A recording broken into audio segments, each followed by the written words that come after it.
नमस्कार मित्रों, सुदृष्टि पीसेस के आधिकारिक यूट्यूब चैनल पर आप सभी का हार्दिक स्वागत है। साथियों, आज के इस वीडियो में हम वर्ष 2024 के करंट अफेयर्स अथवा समसामयिकी के टॉप 30 एमसीक्यूज को यहाँ पर देखेंगे, मल्टीपल चॉइस क्वेश्चंस को। यहाँ पर मित्रों यूपी पीसीएस प्रारंभिक परीक्षा वर्ष 2024 और आरओ का जो री एग्जाम आपका होना है वर्ष 2023 का, उसको ध्यान में रखते हुए या उसके दृष्टिगत ही यहाँ पर करंट अफेयर्स के प्रश्नों को रखा गया है। साथियों, सेशन स्टार्ट करने से पहले कुछ महत्वपूर्ण सूचना है जो मैं आपको देना चाहूँगा। आरओ का जो री एग्ज़ाम होना है वर्ष 2023 का, उसको समर्पित करके सुदृष्टि पीसेस के द्वारा टेस्ट सीरीज ऑलरेडी चलाई जा रही है। यहाँ पर मित्रों अभ्यास टेस्ट सीरीज के माध्यम से अभ्यर्थियों को 70 से ज़्यादा सामान्य अध्ययन के टेस्ट प्रोवाइड किए गए हैं। इसके अलावा हिंदी, प्रत्येक रविवार को हिंदी का उनका फुल लेंथ टेस्ट 60 प्रश्नों का आयोग के लेटेस्ट पैटर्न पर आयोजित किया गया है।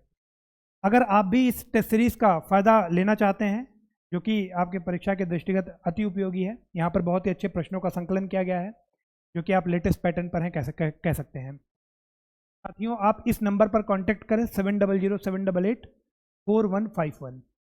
यहाँ पर आप इस नंबर के व्हाट्सएप पर आरओ लिख करके मैसेज कर दें टेस्ट सीरीज से कैसे जुड़ना है, और पूरा शेड्यूल क्या है वो आपको वहाँ पर शेयर कर दिया जाएगा।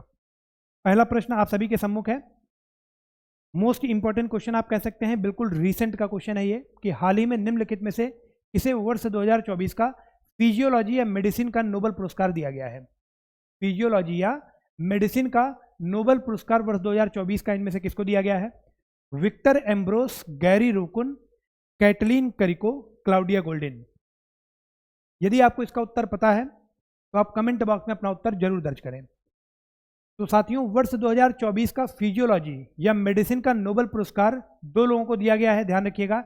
एक हैं आपके विक्टर एम्ब्रोस और एक हैं गैरी रूकुन। तो विक्टर एम्ब्रोस और गैरी रूकुन, वो ये दोनों ही ऑप्शन आपके सही होंगे, ए और बी। इन दोनों लोगों को वर्ष 2024 का फिजियोलॉजी या मेडिसिन का नोबेल पुरस्कार प्रदान किया गया है। किस लिए ये नोबेल पुरस्कार दिया गया है? तो आप कह सकते हैं इन्होंने माइक्रो आरएनए की खोज की है। Micro RNA, micro ribonucleic acid की खोज की है। इस खोज से क्या, इसकी क्या उपयोगिता है, क्या फायदा होगा? तो आप कह सकते हैं कि जो कोशिका का डेवलपमेंट है, जो सेल का डेवलपमेंट है, कोशिका का जो विकास है या फिर जो उसके फंक्शंस हैं, उसको समझने में सहायता मिलेगी। इसके अलावा अगर कैटलीन करिको की बात करें तो इन्हें फिजियोलॉजी या मेडिसिन का वर्ष 2023 का नोबेल पुरस्कार दिया गया था। तो 2023 और 24 दोनों ही महत्वपूर्ण है अगर हम आरओ के एग्जाम की बात करें। क्लाउडिया गोल्डिन, इन्हें आप कह सकते हैं वर्ष 2023 का इकोनॉमिक्स का नोबेल प्राइज दिया गया था। अर्थशास्त्र का वर्ष 2023 का नोबेल पुरस्कार क्लाउडिया गोल्डिन को दिया गया था। तो मोस्ट इंपॉर्टेंट क्वेश्चन है, इसको आप अपने जहन में बैठा लें और इसको अभी के अभी याद कर लें। आगे बढ़ते हैं मित्रों। अगला प्रश्न आप सभी के सम्मुख है। हाल ही में उत्तर प्रदेश के मुख्यमंत्री जी ने वर्ष 2025 के महाकुंभ का लोगो जारी किया है। निम्नलिखित में कौन उसका हिस्सा नहीं है? तो आपको पता है कि हाल ही में अभी वर्ष 2025 का जो महाकुंभ होना है, उसका लोगो मुख्यमंत्री श्री योगी आदित्यनाथ जी के द्वारा जारी किया गया है।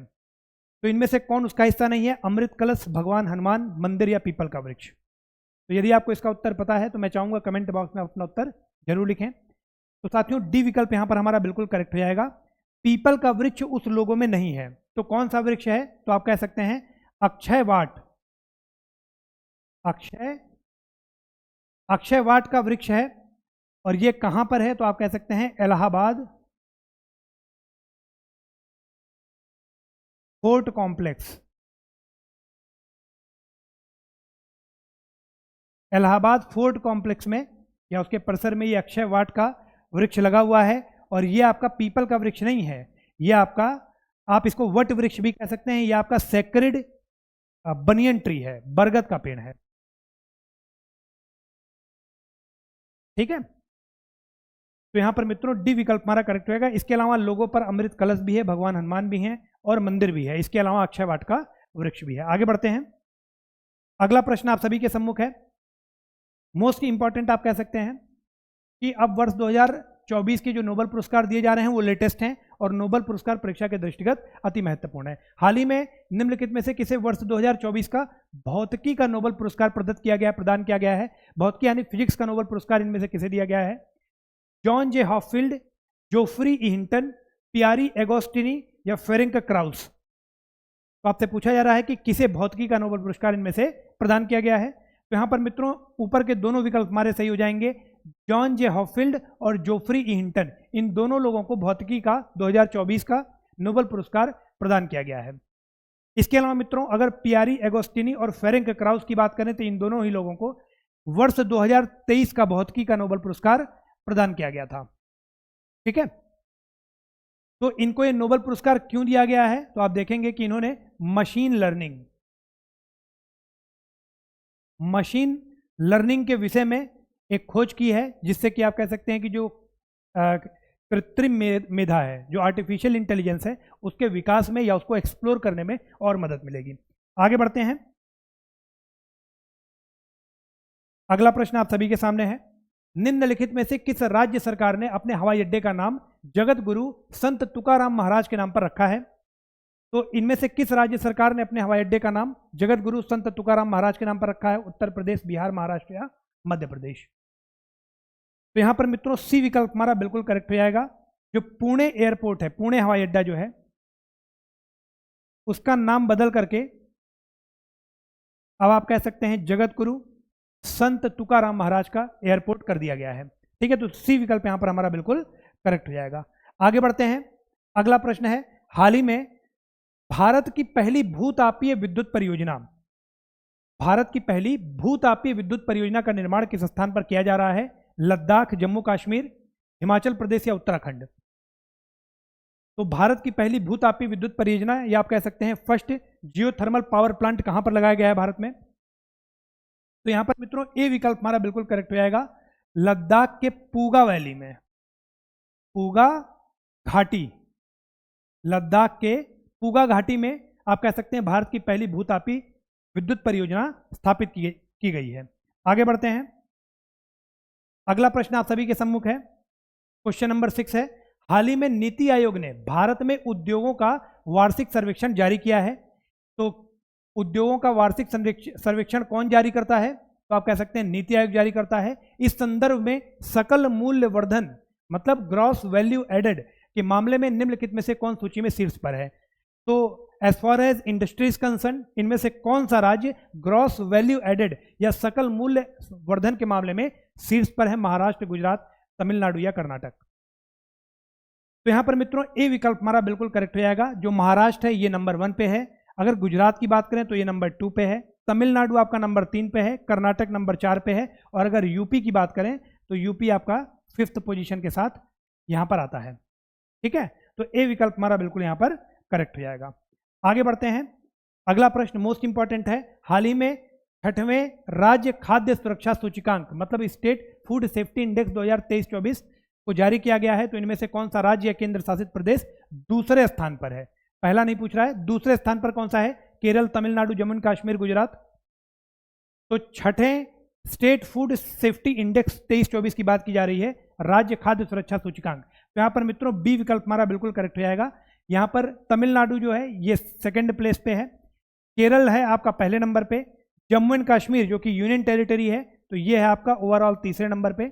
अगर गुजरात की बात करें तो ये आपका 4थे नंबर पे है।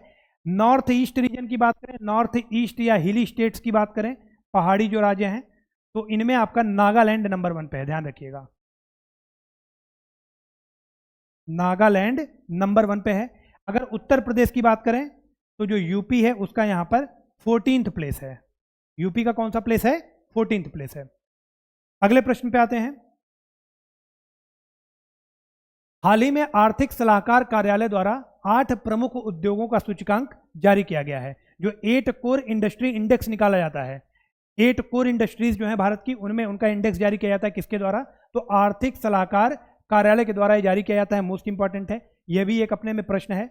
आर्थिक सलाहकार कार्यालय इनमें से किस मंत्रालय के अंतर्गत आता है, यह आपसे पूछा जा रहा है। तो वित्त मंत्रालय, सांख्यिकी और कार्यक्रम कार्यान्वयन मंत्रालय, वाणिज्य और उद्योग मंत्रालय, प्रधानमंत्री कार्यालय? तो यहां पर मित्रों सी विकल्प हमारा बिल्कुल करेक्ट हो जाएगा। जो आपका आर्थिक सलाहकार कार्यालय है, ऑफिस ऑफ इकोनॉमिक एडवाइजर, यह आपका वाणिज्य और उद्योग मंत्रालय या commerce, ministry of commerce and industry के अंतर्गत ये आता है। एक्चुअली में इसका एक डिपार्टमेंट है, department for the promotion of industry and internal trade, तो उसके तहत आपका ऑफिस ऑफ इकोनॉमिक एडवाइजर काम करता है। ठीक है, तो ये आपका वाणिज्य और उद्योग मंत्रालय के अंतर्गत आता है। आर्थिक वर्ड देख करके आप फाइनेंस मिनिस्ट्री को टिक नहीं करेंगे, तो यही यहां पर महत्वपूर्ण था। आगे बढ़ते हैं, अगला प्रश्न आप सभी के सम्मुख है। हाल ही में केंद्र सरकार ने निम्न में से किस केंद्र शासित प्रदेश की राजधानी का नाम बदलकर श्री विजयपुरम रखने की घोषणा की है? तो सेंट्रल गवर्नमेंट के द्वारा इनमें से किसकी राजधानी का नाम बदलकर श्री विजयपुरम रखने की घोषणा की गई है?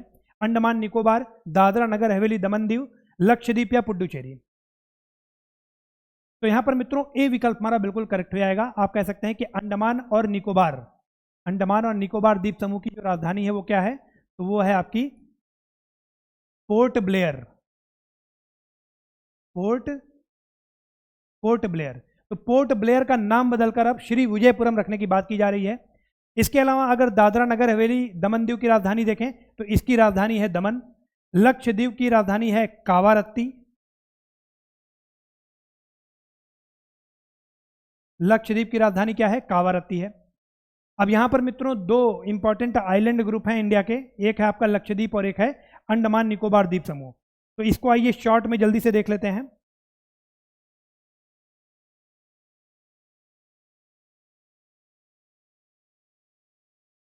तो लक्षद्वीप में आप कह सकते हैं इसको smallest union territory of India, मतलब भारत का सबसे छोटा केंद्र शासित प्रदेश एरिया वाइज।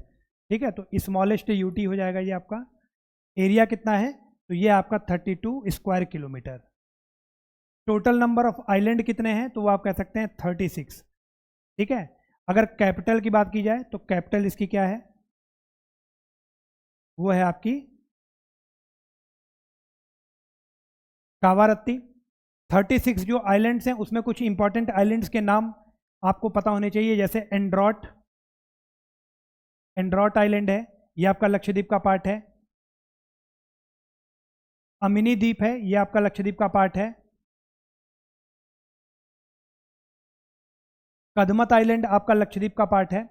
इसके अलावा मोस्ट इंपॉर्टेंट आपको ध्यान रखना है मिनिकॉय, मिनिकॉय आइलैंड जो है ये भी आपका लक्षद्वीप का पार्ट है।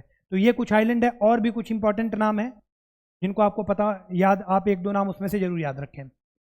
जो मित्रों यहाँ पर एक और आइलैंड मुझे नाम याद आ रहा है, वो है आपका कालपेनी। कालपेनी आइलैंड जो है ये भी आपका लक्षद्वीप का ही पार्ट है। ठीक है, अच्छा लक्षद्वीप का जो हाई कोर्ट है कोई बता सकता है ये किस हाई कोर्ट के ज्यूरिडिक्शन में आता है? कमेंट बॉक्स में प्लीज कमेंट करें कि ये किस हाई कोर्ट के ज्यूरिडिक्शन में आता है। मित्रों यहाँ पर अगर मिनिकॉय की बात करें तो यहाँ पर ध्यान दें, मिनिकॉय आइलैंड जो है वो मेन लक्षद्वीप से थोड़ा अलग है, मतलब मेन लक्षद्वीप के जितने आर्किपेलागो में आइलैंड हैं उनसे थोड़ा हट के आपका मिनिकॉय आइलैंड है। तो आप कह सकते हैं ये आपका लक्षद्वीप है, ये आपका मिनिकॉय है, और इसके नीचे एक दूसरी कंट्री है जिसको हम मालदीव के नाम से जानते हैं। तो ध्यान रखिएगा लक्षद्वीप और मिनिकॉय को जो चैनल सेपरेट कर रहा है वो आपका है 9 डिग्री चैनल, और मिनिकॉय और मालदीव को जो सेपरेट कर रहा है वो आपका है 8 डिग्री चैनल। तो यहां से अक्सर प्रश्न बन जाते हैं परीक्षा में। ठीक है, 10 डिग्री चैनल जो है वो आपका अंडमान और निकोबार को आपस में सेपरेट करता है। तो ये कुछ महत्वपूर्ण बातें थी लक्षद्वीप के बारे में। अब अंडमान को देख लेते हैं। तो मित्रों जो लक्षद्वीप है वो आपका केरला हाईकोर्ट के ज्यूरिडिक्शन में आता है। ठीक है, ये कहाँ पर है? कोच्चि में है। कोच्चि से सबसे नजदीक कौन सा आइलैंड है लक्षद्वीप का? तो वो आपका है कालपेनी आइलैंड, जो मैंने अभी आपको बताया। अब देखते हैं अंडमान के बारे में, अंडमान एंड निकोबार। अगर अंडमान निकोबार की बात की जाए तो टोटल नंबर ऑफ आइलैंड्स यहाँ पर हैं 836, जिसमें से 31 आइलैंड जो हैं वो इनहेबिटेड हैं। वो आपके क्या हैं? जहाँ पर लोग निवास करते हैं इनहेबिटेड हैं। इसके बाद यहाँ पर कुल जिले कितने हैं? तो जिलों की संख्या कितनी है? ये है आपकी टोटल 3। और अगर पूछा जाए कितनी तहसील हैं तो तहसील हैं टोटल यहाँ पर आपके 9। तो ये तो बेसिक एक एडमिनिस्ट्रेटिव जो डिवीजन है अंडमान का, ये आपको मैंने बताया। अब देखते हैं अंडमान की जो भौगोलिक स्थिति है। तो अगर अंडमान की बात की जाए, अंडमान एंड निकोबार, तो यहां पर मित्रों सबसे पहले आप याद रखिए कोको चैनल। तो लाइन से हम देखेंगे, सबसे पहला आपका आ जाता है कोको चैनल।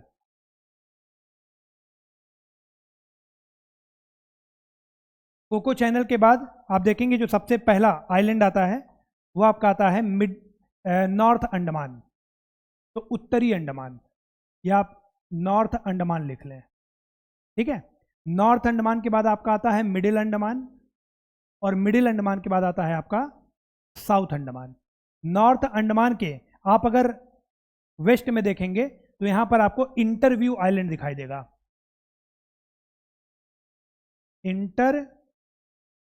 Interview island. और यहां पर आपको एक आइलैंड दिखाई देगा साउंड आइलैंड, ठीक है।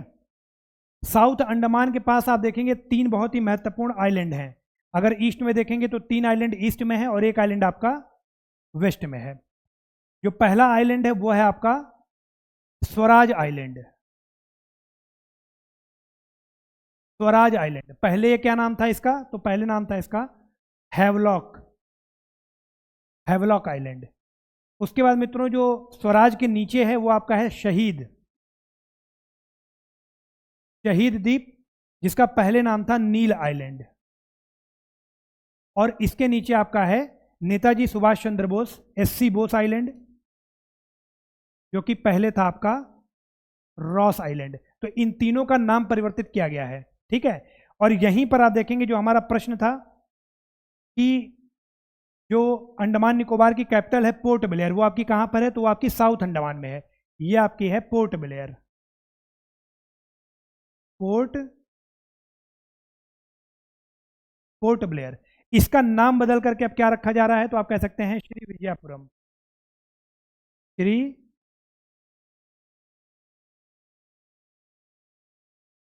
विजयपुरम। पोर्ट ब्लेयर का नाम बदल करके क्या किया जा रहा है? तो श्री विजयपुरम। इसके बाद मित्रों साउथ अंडमान के यहां पर मैंने कहा एक बहुत ही इंपॉर्टेंट आइलैंड है, ये आपका है north sentinel island. North sentinel island. इसकी विशेषता क्या है? आप देखेंगे दुनिया की एकमात्र जो अनटच्ड ट्राइब है, जो बाह्य दुनिया से संपर्क में नहीं है, जिसको हम लोग सेंटलीज बोलते हैं। सेंटलीज, ये आपकी यहीं पर निवास करती है नॉर्थ सेंटिनल आइलैंड में। अभी आपने देखा होगा खबरों में कुछ दिन पहले एक क्रिश्चियन मिशनरी था, उसके साथ यहां पर कैजुअलिटी हो गई, ठीक है। तो उसके कारण ये खबरों में रहा, अक्सर ये चर्चा में रहता है।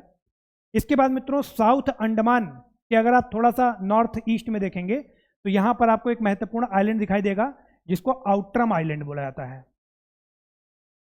Outram island. आउट्रम आइलैंड के फर्दर आप ईस्ट में देखेंगे तो आपको एक आइलैंड दिखाई देगा बैरन आइलैंड। बैरन आइलैंड की खासियत क्या है कि ये भारत का एकमात्र सक्रिय ज्वालामुखी है। एकमात्र सक्रिय ज्वालामुखी, ठीक है। और बैरन के आप नॉर्थ में देखेंगे, ठीक है, कोको चैनल के सीध में, तो यहां पर आपको दिखेगा नारकोंडम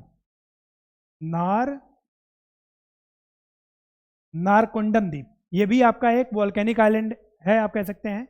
और नारकोंडम जो द्वीप है ये अब डोरमेंट वोल्केनो है, एक्टिव नहीं है। इसके बाद मित्रों साउथ अंडमान के फर्दर आप नीचे देखेंगे तो सबसे बिल्कुल जस्ट नीचे आपको रटलैंड आइलैंड दिखाई देगा। रटलैंड आइलैंड और इसके नीचे आपका है लिटिल अंडमान। इसके नीचे आपका क्या आता है? तो ये आपका आता है लिटिल अंडमान। लिटिल अंडमान और रटलैंड आइलैंड, इसके बीच में एक बहुत ही महत्वपूर्ण पैसेज है जिसको क्या बोला जाता है? तो आप कह सकते हैं Duncan passage. Duncan passage. Rutland island और ये आपका रटलैंड आइलैंड है, रटलैंड और लिटिल अंडमान के बीच में। लिटिल अंडमान के बाद आपका यहां पर है कार निकोबार।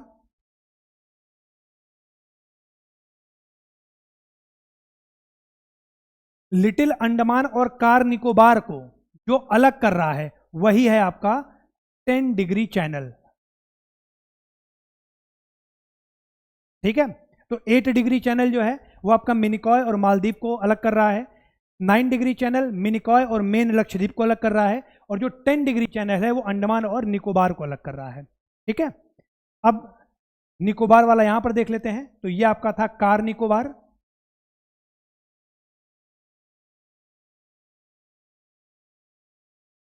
कार निकोबार के बाद आप देखेंगे आपका आ जाता है little Nicobar, little Nicobar, car Nicobar और लिटिल निकोबार, इनके बीच में आप देखेंगे एक बहुत ही महत्वपूर्ण चैनल है जिसको सोमब्रेरो चैनल बोला जाता है, सोमब्रेरो, सोमब्रेरो चैनल, ठीक है। और लिटिल निकोबार के बाद आपका आ जाता है ग्रेट निकोबार, और यहीं पर ग्रेट निकोबार का जो सदर्न मोस्ट पॉइंट है इसी को क्या बोला जाता है, यही है आपका इंदिरा पॉइंट, इंदिरा, इंदिरा पॉइंट, जो कि आप कह सकते हैं southern most point of India है, ठीक है। तो ये आपका एक भौगोलिक स्थिति थी, आप कह सकते हैं अंडमान निकोबार और लक्षद्वीप की। आगे बढ़ते हैं मित्रों, तो यहां पर एक मैप का भी अच्छा पार्ट हमने डिस्कस कर लिया। अगला क्वेश्चन आप सभी के सम्मुख है, हाल ही में किस राज्य सरकार ने राज्य की देसी गाय की नस्ल को राजमाता गोमाता घोषित किया है? उत्तर प्रदेश, बिहार, उत्तराखंड या महाराष्ट्र? तो किस राज्य ने जो देसी नस्ल है गाय की उसको राजमाता गोमाता घोषित किया है? तो मित्रों डी विकल्प यहां पर हमारा बिल्कुल करेक्ट हो जाएगा, महाराष्ट्र के द्वारा यह घोषणा की गई है। आगे बढ़ते हैं, अगला प्रश्न आप सभी के सम्मुख है, हाल ही में दूसरा अंतर्राष्ट्रीय बौद्ध मीडिया सम्मेलन, बुद्धिस्ट मीडिया कॉन्क्लेव, जो सेकंड आप कह सकते हैं अंतर्राष्ट्रीय बौद्ध मीडिया सम्मेलन है, कहां आयोजित किया गया है? उत्तर प्रदेश, नई दिल्ली, अरुणाचल प्रदेश या लद्दाख?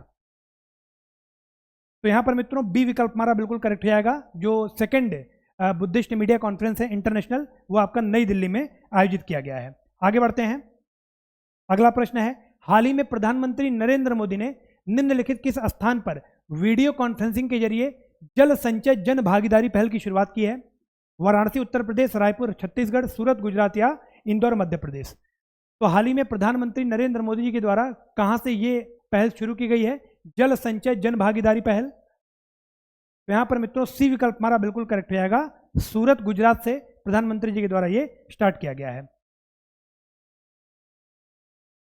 अगला है, हाल ही में निम्नलिखित में से किसने हिजबुल्लाह के सैन्य बुनियादी ढांचे को निशाना बनाते हुए नॉर्दर्न एरो नामक जमीनी आक्रमण अभियान शुरू किया है? नॉर्दर्न एरो नामक जमीनी आक्रमण अभियान किसके द्वारा शुरू किया गया है? लेबनानी सशस्त्र बल, इजरायली रक्षा बल, Islamic Republic of Iran army या ब्रिटिश सशस्त्र बल? तो यहां पर मित्रों नॉर्दर्न एरो नामक जमीनी आक्रमण अभियान किसके द्वारा शुरू किया गया है, किसके खिलाफ शुरू किया गया है? तो यह आपका हिजबुल्लाह के खिलाफ शुरू किया गया है, मोस्ट इंपॉर्टेंट है एग्जाम पॉइंट ऑफ व्यू से। तो मित्रों बी यहां पर हमारा करेक्ट हो जाएगा, इजरायली रक्षा बल के द्वारा ये लेबनानीज या आप कह सकते हैं लेबनान में हिजबुल्लाह के खिलाफ ये ऑपरेशन चलाया गया है, जो कि एक ग्राउंड इन्वेजिव ऑपरेशन आप कह सकते हैं इसको, ठीक है। यहां पर मित्रों इजराइल जो मिडिल ईस्ट की इस वक्त आप देखेंगे जो सिचुएशन है उसमें बिल्कुल चेस बोर्ड बन गया है, जो मिडिल ईस्ट है हमारा। आप देखेंगे अब अगर इजराइल की जियोग्राफिक लोकेशन की हम बात करें तो इजराइल में आप देखेंगे बिल्कुल बीच में ही आपका वेस्ट बैंक है, ठीक है, जो कि आप कह सकते हैं इजरायली ऑक्यूपाइड एरिया है। इसके बाद मित्रों गाजा स्ट्रिप आपको पता है, वेस्ट में आप देखेंगे गाजा स्ट्रिप मौजूद है, नॉर्थ में आपका गोलन हाइट्स है, इसके अलावा नॉर्थ में ही आप देखेंगे लेबनान के साथ जो बाउंड्री बन रही है वहां पर हिजबुल्लाह का बेस है। इसके अलावा यमन में सऊदी अरब के नीचे दो कंट्रीज हैं, ओमान और यमन, तो रेड सी के साइड में आप यमन में आप देखेंगे तो हौती रेबल संगठन है, तो जो हौती रेबल्स हैं उनका भी इजराइल के साथ 76 का आंकड़ा है। हौती रेबल्स को सपोर्ट कर रहा है ईरान। तो इस वक्त जो आप मिडिल ईस्ट की अगर स्थिति देखेंगे तो वो एक चेस बोर्ड की तरह हो गई है, जिसमें बीच में इजराइल है। बहुत अगर हम भौगोलिक क्षेत्रफल की बात करें तो इजराइल का क्षेत्रफल बाकी आसपास की सभी कंट्रीज से बहुत कम है, अगर लेबनान को छोड़ दिया जाए, ठीक है। तो उसके बाद भी इजराइल यहां पर मिडिल ईस्ट में इस वक्त डटा हुआ है।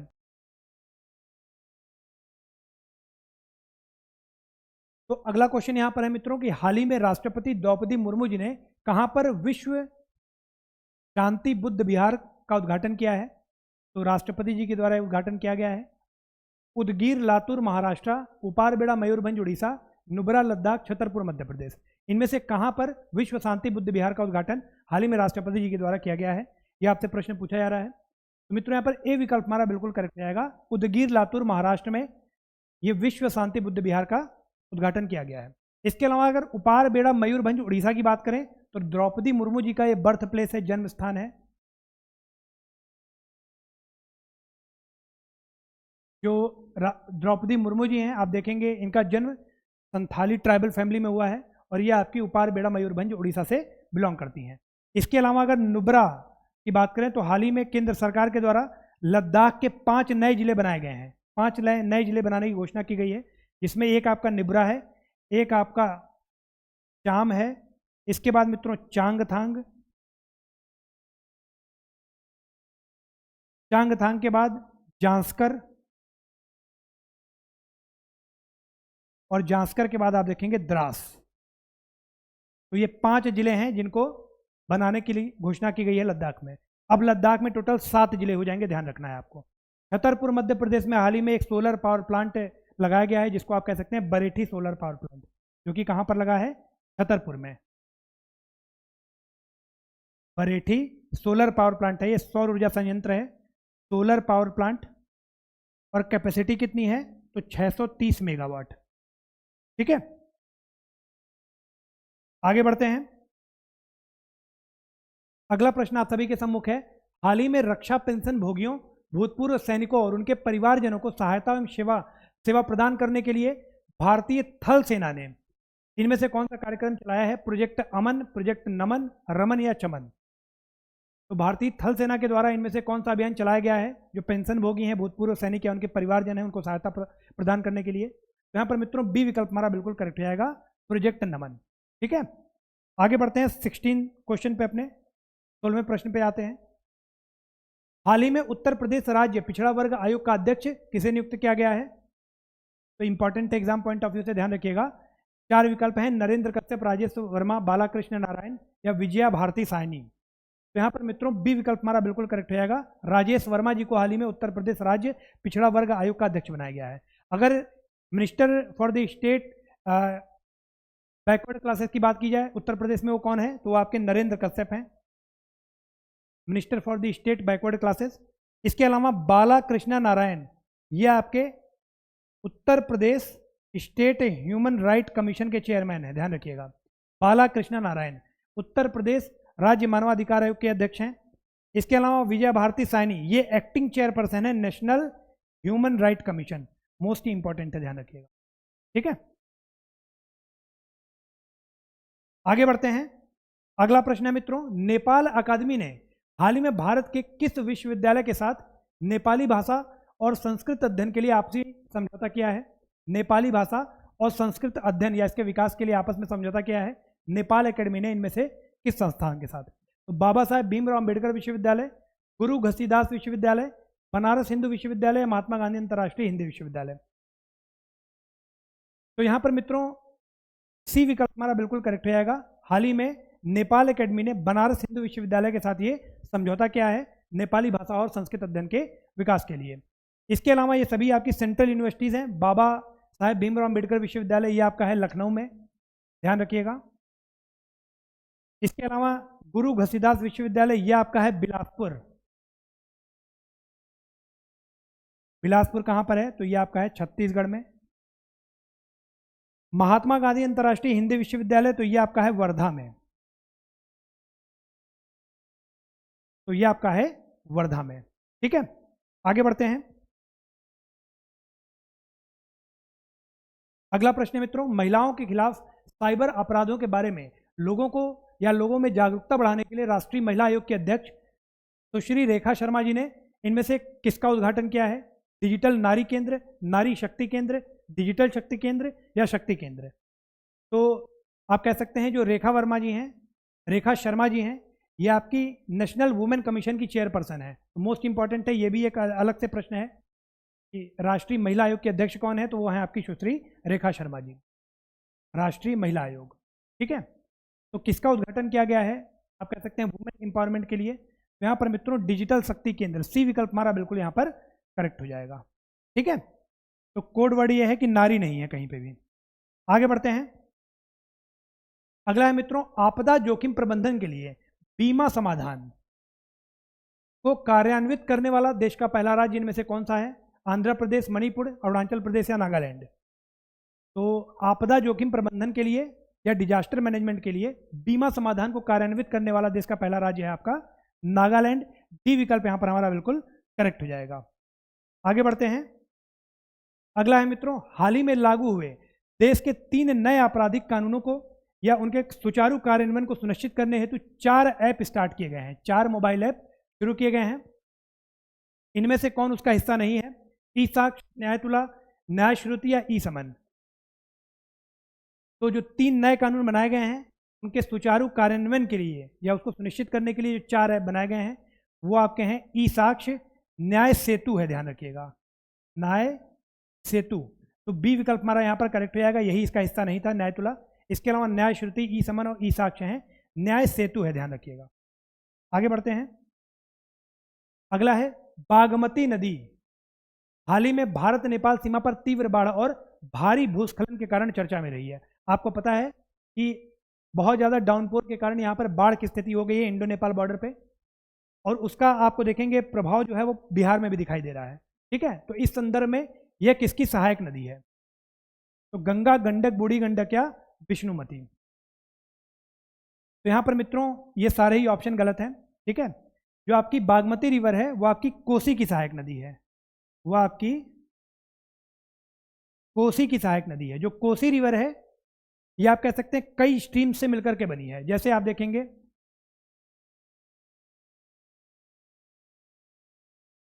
अरुण कोसी, समर कोसी और सन कोसी, ये 3 स्ट्रीम मिलती हैं, और भी कुछ मार्जिनल स्ट्रीम्स हैं जो मिलकर के एक कॉमन स्ट्रीम बनाती हैं, उसको हम कोसी कहते हैं। जो बागमती रिवर है वो आप कह सकते हैं कोसी की एक सहायक नदी है। इसके अलावा मित्रों बागमती नदी नारायणी नदी से भी मिलती है, ध्यान रखिएगा। ठीक है, अब यहाँ पर इन ऑप्शंस को भी अगर देखें तो जो गंडक और बूढ़ी गंडक हैं ये दोनों आपकी गंगा की सहायक हैं। ठीक है, गंडक और बूढ़ी गंडक ये गंगा की सहायक नदी हैं। विष्णुमती जो है ये आपकी बागमती की सहायक नदी है। बागमती रिवर के बारे में एक महत्वपूर्ण बात यह है कि ये आपका Nagarjuna forest reserve, Nagarjuna forest reserve से होकर के बहती है, और ये कहाँ पर है? तो ये आपका है काठमांडू में, ये आपका है काठमांडू नेपाल में। ठीक है, तो नागार्जुन फॉरेस्ट रिजर्व से होकर के बहती है बागमती रिवर, जो कि कोसी की सहायक नदी है। आगे बढ़ते हैं। अगला प्रश्न है, हाल ही में स्पेन के एल हिएरो द्वीप के पास नाव पलटने से 48 प्रवासी लापता हो गए थे। अभी हाल ही में ये बहुत चर्चा आगे बढ़ गई है, इनकी खोज दोबारा से शुरू की गई है। इस संदर्भ में जो अल हिएरो द्वीप है उसकी राजधानी का नाम क्या है? आपसे इसकी राजधानी पूछी जा रही है, वालवर्दे, ला पाल्मा, ग्रान कनारिया या ला गोमेरा। तो यहाँ पर मित्रों अल हिएरो द्वीप जो है ये हाल ही चर्चा में रहा है, तो मोस्ट इंपॉर्टेंट है, ऐसे ही प्रश्न आपसे परीक्षा में पूछे आते हैं, इसकी राजधानी पूछ देगा। तो यहाँ पर ए विकल्प हमारा बिल्कुल करेक्ट है, वालवर्दे। वालवर्दे अल हिएरो द्वीप की कैपिटल है। अल हिएरो द्वीप या ला पाल्मा, ग्रान कनारिया, ला गोमेरा, ये सारे आइलैंड हैं, किसके पार्ट हैं? तो आप कह सकते हैं कैनेरी आइलैंड। कैनेरी आइलैंड कहाँ पर है? तो आप देखेंगे ये आपका अफ्रीका है। ठीक है, तो यहाँ पर आपको कैनेरी आइलैंड दिखाई देंगे वेस्ट अफ्रीका में, अफ्रीका के वेस्ट में।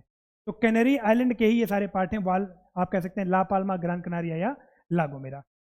आगे बढ़ते हैं, और एक और इंपॉर्टेंट बात यह है आपको ध्यान रखना चाहिए कि जो कैनेरी आइलैंड है ये किसके एडमिनिस्ट्रेटिव कंट्रोल में है? तो ये आपके स्पेन के एडमिनिस्ट्रेटिव कंट्रोल में आता है। ठीक, आगे बढ़ते हैं। अगला प्रश्न मित्रों यहाँ पर, निम्नलिखित में से किस विदेशी यात्री ने भारत के हीरे और हीरे की खदानों के बारे में विस्तार से चर्चा की है? तो Francois Bernier, Jean Baptiste Tavernier, Jean de Thevenot या एबे बार्थेलोमी कैरे। तो यहाँ पर मित्रों आपसे पूछा जा रहा है कि भारत के हीरे और हीरे की खदानों के बारे में किसने विस्तार से चर्चा की है इनमें से? अब ये प्रश्न आपका वर्ष 2018 में यूपीएससी या आईएएस के प्रीलिम्स एग्जाम में पूछा गया था।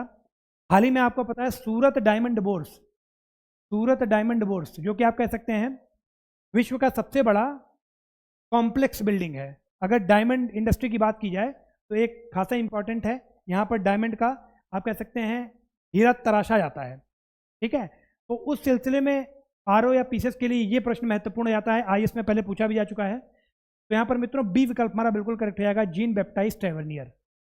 जो जीन बैप्टाइस्ट टेवर्नियर हैं ये आपके फ्रेंच जेम मर्चेंट थे, फ्रांसीसी आप कह सकते हैं बहुमूल्य पत्थरों के ये व्यापारी थे, और इनको जाना जाता है, आप देखेंगे कि ब्लू ट्रेवर्नियर डायमंड के नाम से इन्हें जाना जाता है, इन्होंने उसकी खोज की थी। इसके अलावा मित्रों एबे बार्थेलेमी कैरे, इनके बारे में भी आप ध्यान रखना, ये भी आपके फ्रेंच ट्रैवलर थे और इन्होंने पोर्ट टाउन्स की बात की थी, या फिर आप कह सकते हैं जो फ्रेंच ईस्ट इंडिया कंपनी बनी थी नवनिर्मित, जो फ्रांसीसी ईस्ट इंडिया कंपनी थी, उसके बारे में चर्चा की थी। तो बी विकल्प यहाँ पर हमारा बिल्कुल करेक्ट हो जाएगा। आगे बढ़ते हैं, अगला प्रश्न है, हाल ही में एक जेनरेटिव एआई पहल भारत जेन लॉन्च किया गया है, इसका मुख्य उद्देश्य भारतीय भाषाओं में समावेशिता को बढ़ावा देना है। भारतीय भाषाओं में समावेशिता को बढ़ावा देना है, तो इसे किसके द्वारा विकसित किया गया है? आईआईटी कानपुर, बॉम्बे, रुड़की या दिल्ली? यदि आपको उत्तर पता है तो कमेंट बॉक्स में जरूर बताएं। जेनरेटिव एआई भारत जेन किसके द्वारा विकसित किया गया है? तो यहाँ पर मित्रों बी विकल्प हमारा करेक्ट हो जाएगा, आईआईटी बॉम्बे। अगला प्रश्न है जो कि 25वां क्वेश्चन है, हाल ही के अध्ययनों के अनुसार कौन सी नदी माउंट एवरेस्ट के उत्थान की प्रक्रिया को अतिरिक्त बढ़ावा दे रही है? अब माउंट एवरेस्ट जो है इसकी हाइट लगातार बढ़ रही है, आपको पता है, जो हमारा इंडो ऑस्ट्रेलियन प्लेट है और जो यूरेशियन प्लेट है, इनमें टकराव हो रहा है, तो जो वलन की प्रक्रिया है, जो फोल्डिंग की प्रक्रिया है, वो लगातार जारी है, तो उसके कारण बढ़ रही है। उसके अलावा इस प्रक्रिया में और एक्सेलरेट कौन कर रहा है? तो अरुण नदी, कोशी नदी, गंडक या सोन, इनमें से कौन सी नदी है जो उत्थान प्रक्रिया के लिए जिम्मेदार है, इसको बढ़ावा देने के लिए? तो ए विकल्प यहाँ पर हमारा बिल्कुल करेक्ट हो जाएगा, जो अरुण रिवर है। ध्यान रखिएगा, अभी हमने देखा कोसी की जो सहायक नदी है ना, अरुण, तमर और आप कह सकते हैं सन, तो ये तीनों सहायक नदियां हैं, या तीनों से मिलकर के कोसी नदी बनी है। तो अरुण नदी है जो आपके आप कह सकते हैं इसका जो अपर्दनात्मक क्रिया है, इसकी जो अपर्दनात्मक क्रिया है वो माउंट एवरेस्ट की उत्थान प्रक्रिया को एक्सेलरेट कर रही है। अब ये कैसे कर रही है, ये एक अलग चर्चा का विषय है, इससे वीडियो का लेंथ बढ़ेगा और ज्योग्राफी में बहुत ही इनडेप्थ वाली बात हो जाएगी। ठीक है, यहाँ पर एक इलास्टिसिटी बेंडिंग का कॉन्सेप्ट आता है, तो उसको यहाँ पर डिस्कस करना संदर्भित नहीं है। आगे बढ़ते हैं, अगला प्रश्न है, माउंट एरेबस हाल ही में खबरों में रहा है, यह किस द्वीप पर स्थित है? Penguin island, deception island, Ross island या बकल आइलैंड? तो माउंट एरेबस चर्चा में क्यों रहा है? तो आप देखेंगे अभी बहुत लेटेस्ट की न्यूज़ है कि यहाँ से ये एक वॉल्केनिक माउंटेन है और यहाँ पर वॉल्केनिक इरप्शन हो रहे हैं, और उस इरप्शन में आप कह सकते हैं गोल्ड डस्ट निकल रहा है, गोल्ड डस्ट। तो सोना आप कह सकते हैं यहाँ से निकल रहा है सॉलिड फॉर्म में, तो एकमात्र ऐसा ज्वालामुखी है दुनिया का जहाँ से सोना सॉलिड फॉर्म में निकल रहा है।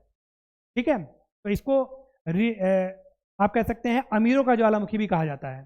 ठीक है, अभी हाल ही में काफ़ी चर्चा में है, तो ये आपका सी विकल्प सही हो जाएगा, रॉस आइलैंड पे मौजूद है। और ये सारे ही जो द्वीप हैं, ध्यान दीजिएगा, ये आपके अंटार्कटिका के द्वीप हैं, ये आपके अंटार्कटिका के द्वीप। आगे बढ़ते हैं, अगला प्रश्न है, क्वेश्चन नंबर 27 है, हाल ही में प्रधानमंत्री ने महात्मा गांधी की जयंती पर धरती आबा जनजातीय ग्राम उत्कर्ष अभियान का शुभारंभ किस स्थान से किया है? हजारीबाग झारखंड, सूरत गुजरात, पुणे महाराष्ट्र या भोपाल मध्य प्रदेश? तो धरती आबा जनजातीय ग्राम उत्कर्ष अभियान, इसका या शुभारंभ प्रधानमंत्री जी ने कहाँ 2 अक्टूबर को कहाँ से किया है? तो यहाँ पर मित्रों ए विकल्प करेक्ट हो जाएगा, हजारीबाग झारखंड से इसका शुभारंभ किया गया है।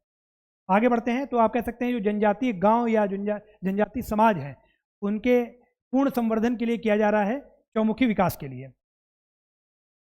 आगे बढ़ते हैं, अगला प्रश्न है क्वेश्चन नंबर 28, हाल ही में विश्व हरित अर्थव्यवस्था forum, world green economy forum 2024 का आयोजन कहां पर किया गया है? दुबई यूएई, नई दिल्ली भारत, दोहा कतर या सैन डियागो यूएसए?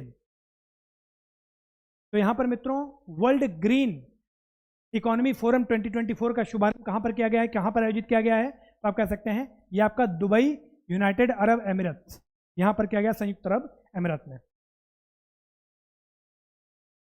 अगला प्रश्न देखते हैं, question number 29, Little Prespa Lake, Little Prespa झील, ये धीरे धीरे सूख रही है जिसके कारण ये चर्चा में है। तो ये किन 2 देशों की बाउंड्री पर स्थित है, आपसे पूछा जा रहा है? Serbia Bulgaria, Romania Bulgaria, Albania Greece Albania या मैसेडोनिया? तो यहां पर मित्रों ये जितने भी कंट्रीज के नाम आप देख रहे हैं, भूमध्य सागर में आप देखेंगे उसी का एक पार्ट है एड्रियाटिक सागर। तो एड्रियाटिक सागर की बॉर्डरिंग कंट्रीज हैं आपकी Croatia, Bosnia Herzegovina, Montenegro, Albania, Serbia. तो आप देखेंगे और थोड़ा ईस्ट में तो बुल्गारिया, रोमानिया और मैसेडोनिया आपको दिखाई देंगे। जो लिटिल प्रेस्पा लेक है ये आपके अल्बानिया और ग्रीस की बाउंड्री पर मौजूद है, ध्यान रखिएगा। अल्बानियन और ग्रीक बाउंड्री पर ये मौजूद है लिटिल प्रेस्पा लेक। आगे बढ़ते हैं, लास्ट क्वेश्चन है आज का, क्वेश्चन नंबर 30। हाल ही में गंगा रामचक भदुलिया कोयला खदान, यहां पर एक विस्फोट हुआ है जिसमें 5 लोगों की मौत हो गई है। तो उसके कारण ये आपका कोयला खदान काफी चर्चा में है। भारत के किस राज्य में है? असम, झारखंड, छत्तीसगढ़ या पश्चिम बंगाल? तो मित्रों मैं चाहूंगा इसका आंसर आप कमेंट में जरूर लिखें। इसका उत्तर मैं आपको नहीं बताऊंगा, इसका उत्तर आप लोग कमेंट बॉक्स में जरूर लिखें। साथियों अगर वीडियो आपको अच्छा लग रहा हो तो वीडियो को लाइक और शेयर जरूर करें। इसके अलावा यदि आपने चैनल को सब्सक्राइब नहीं किया है तो चैनल को सब्सक्राइब कर लें और बेल आइकन को प्रेस कर लें। Thank you so much.